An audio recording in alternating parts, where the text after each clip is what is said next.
Hello everyone. In this lecture, let's discuss about the role of professionals as changing agent. As professionals, we must be aware of the big picture that we must understand our current society and the role of our profession in this society. So let's examine the change in our world, especially for the different kinds of change and the implications of the change for our LIS, Library and Information professions. Then let's that talk about what when we need to think about our LIS services has to be changed. Okay, let's start. So, as I said, we need to understand the changes and also what kind of changes has been done, what those impact of changes on our society. Schwartz and Ogilvy applied the paradigm concept of Thomas Kuhn to the changes in Western society. They noted, as you can see from the left columns to the right, the as you can see, the society just changed from a simple life to the complex life because life has been changed. Um, for instance, like the big three automakers like General Motors or Ford or Chrysler in this country just have given way to a multitude of international manufacturers from other countries. Just the life, I mean, the society just has been changed from simple to complex.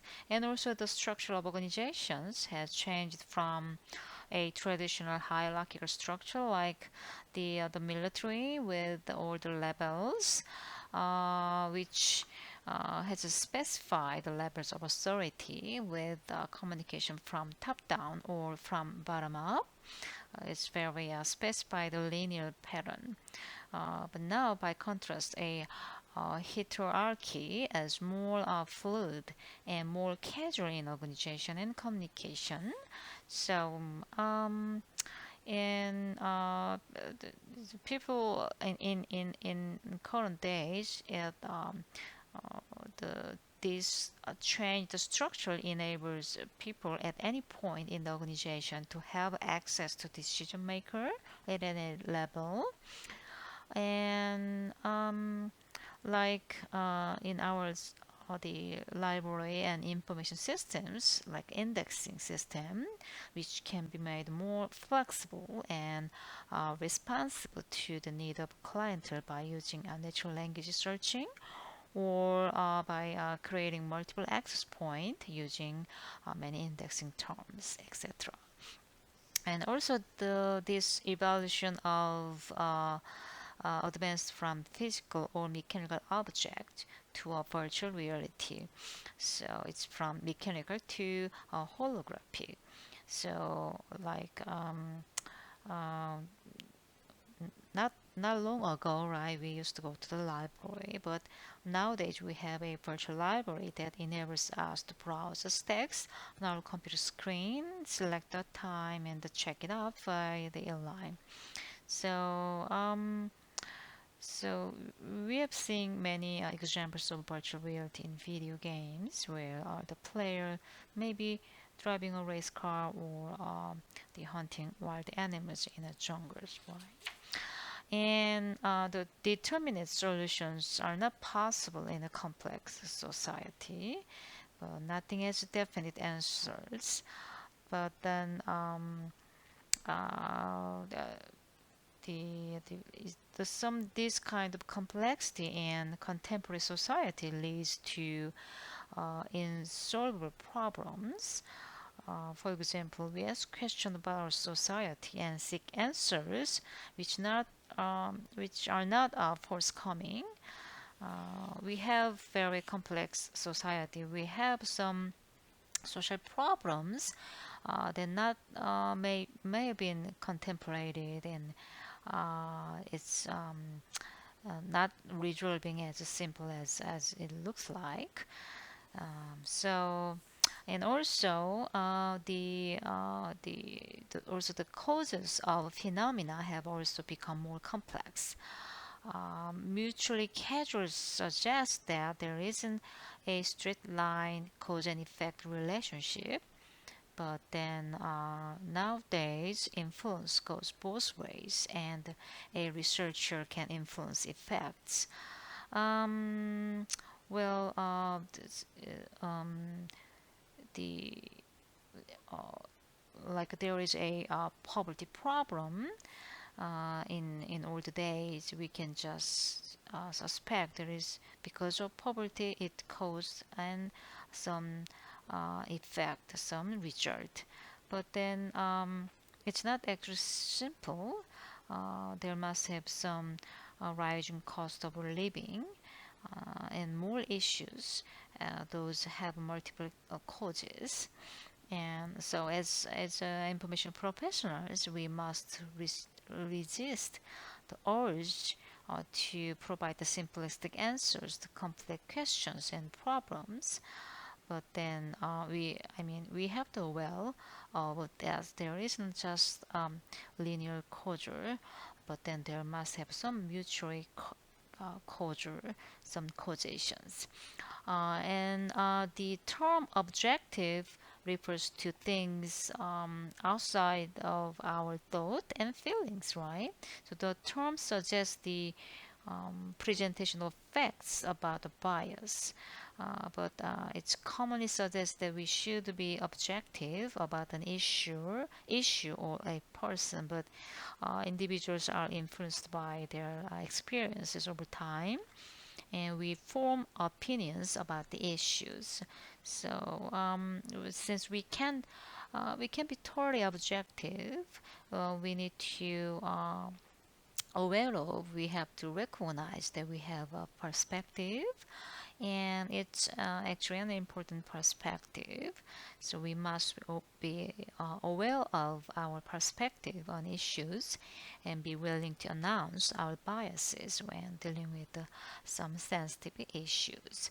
And it's obvious the societies changed from analog to the digital.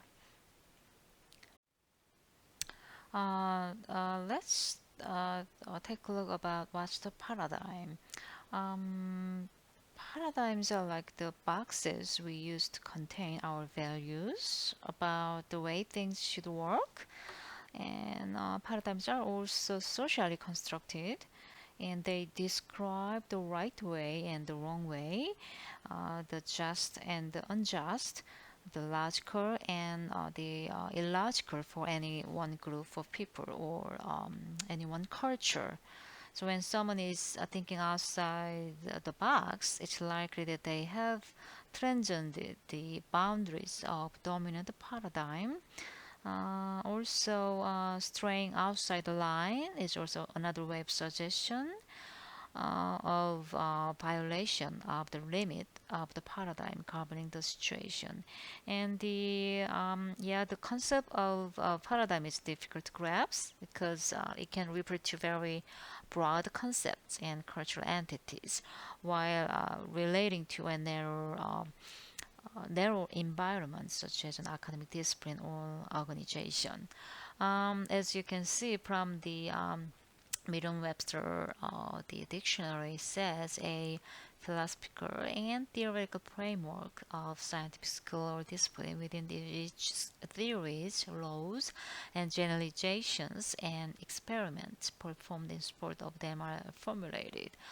Broadly, a philosophical or a theoretical framework of any kind. The Thomas Kuhn is famous with the paradigm shift model, which described the paradigm shift in discipline as shown on this screen. As you can see, an existing paradigm used to provide sense to an area of consideration, For example, a discipline is discovered to have anomalies which eventually develop into a crisis state, which result in a revolution and a new paradigm. So in disciplines, the existing theories have been demonstrated as effective, and the methodology used in the field explain the value system, like what's accepted, what's valid, and what is not. Then some anomalies are noted.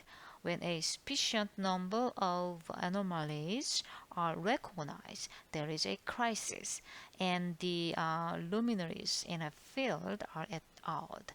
So when a crisis is reached, there follows a revolution, and a new perspective is developed to accommodate the anomalies.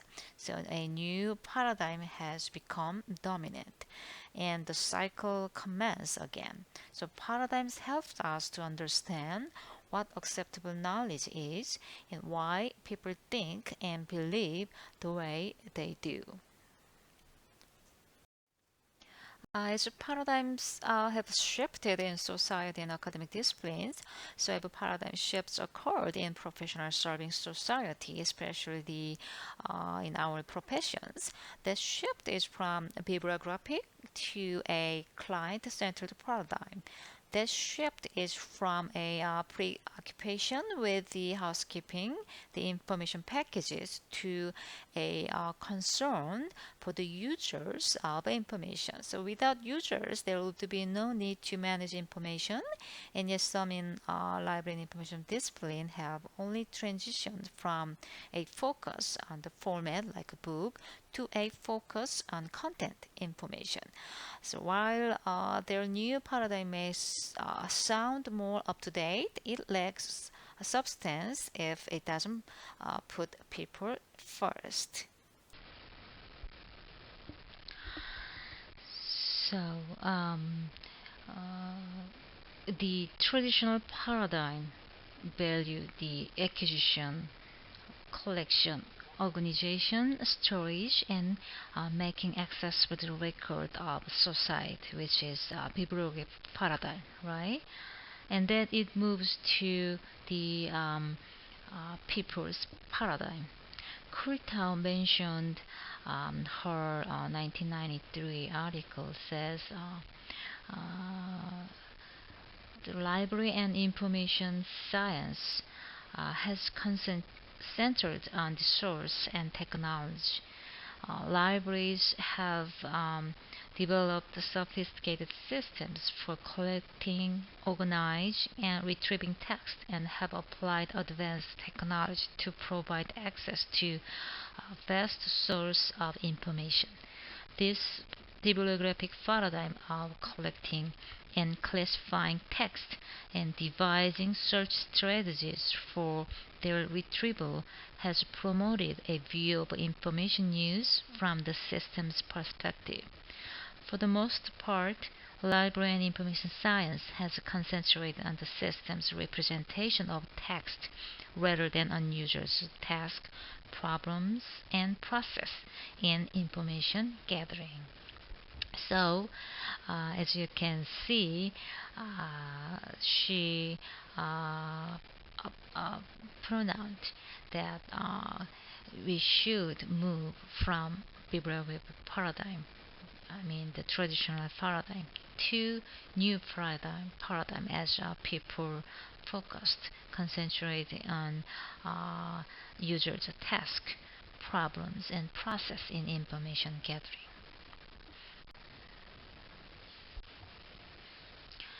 So again, the people's paradigm replaces the focus on collection of information with a focus on people. And also Dewey also mentioned on his book the time was when a library was very likely a museum and a librarian was a master in musty books, and visitors looked with curious eyes at ancient tombs and manuscripts. The time is now when a library is a school And a librarian is the highest sense a teacher, and the visitor is a reader among the books as a workman among his tools. Will any man deny to the high calling of such a librarianship the title of a profession? Isn't it amazing he wrote this statement in 1967? And I highly admire and it's honored to have his statement. I hope you can feel the same.